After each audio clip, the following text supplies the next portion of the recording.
ઘણા વર્ષો થયા આ દેશની અંદર એક બિલની ચર્ચાઓ રાજકારણની અંદર થતી હતી. અલગ અલગ પાર્ટીઓ દ્વારા આ બિલને લઈને ચર્ચાઓ કરવામાં આવતી હતી. ત્યારે અંતે થોડા દિવસ પહેલાં આ બિલને લઈને દેશના વડાપ્રધાન નરેન્દ્ર મોદીની અધ્યક્ષતામાં દેશની કેબિનેટ બેઠકની અંદર આ બિલની પ્રસ્તાવના મૂકવામાં આવી અને આ બિલની પ્રસ્તાવના પણ મળી ગઈ છે. તો શું છે સમગ્ર ઘટના જોઈએ આ વિડીયોની અંદર. હું છું કૃણાલ આહિર ને આપ જોઈ રહ્યા છો news room. One nation one election એટલે કે એક રાષ્ટ્ર એક ચૂંટણી. આ બિલને અત્યારે પ્રસ્તાવના કેબિનેટ બેઠકની અંદર મળી ગઈ છે. ત્યારે અત્યારે દેશના અલગ અલગ વિસ્તારોની અંદર, દેશના અલગ અલગ રાજ્યની અંદર આ બિલને લઈને વિપક્ષી પાર્ટીઓ દ્વારા વિરોધ કરવામાં આવી રહ્યો છે.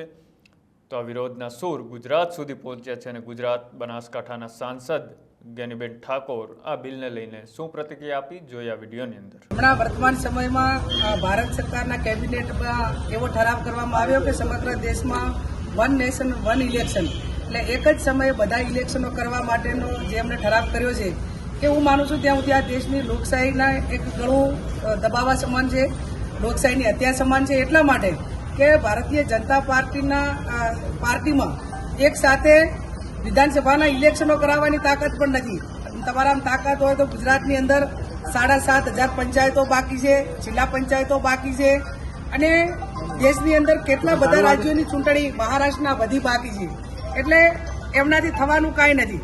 પણ દેશના લોકોનું ધ્યાન એ ભટકાવીને જે મૂળ સમસ્યાઓ છે એ સમસ્યાઓ એમના લોકો એને યાદ કરીને એમના સુધી ન પહોંચે એટલા માટે કરીને માત્ર ગતકલા છે, આવું કંઈ થવાનું નથી. અને એ કરે તો એમના ફાયદા માટે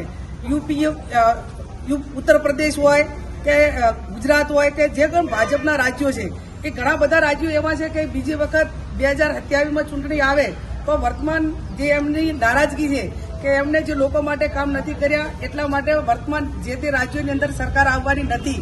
એટલે આ ભારતીય જનતા પાર્ટી એમના રાજ્યોને 2 વર્ષની મુદત વધે એટલા માટે કરીને આ બિલ લાવવામાં અથવા તો કેબિનેટમાં ઠરાવ કરીને આ દેશના લોકો ઉપર આ રીતનો એક લોકશાહીનું હનન કરવા માટેના જે પ્રયત્નો છે એને અમે વખોડી કાઢીએ છીએ અને લોકસભામાં બિલ આવશે ત્યારે પણ આનો વિરોધ અમે કરીશું. વન નેશન વન ઇલેક્શન આ બિલ જ્યારે લાગુ કરવામાં આવશે થોડા દિવસોની અંદર, દેશની લોકસભાની જ્યારે શિયાળુ સત્રની બેઠક મળશે તો આ શિયાળુ સત્રની અંદર આ બિલની ફરી એકવાર પ્રસ્તાવના મૂકવામાં આવશે ને આ બિલ લોકસભા, દેશની રાજ્યસભા અને અલગ અલગ રાજ્યોની વિધાનસભામાંથી આ બિલને પસાર કરવામાં આવશે અને પછી દેશના રાષ્ટ્રપતિ દ્રૌપદી મુર્મુ દ્વારા આ બિલને દેશની અંદર લાગુ કરવા માટેની આ કાયદો બનાવવામાં આવશે.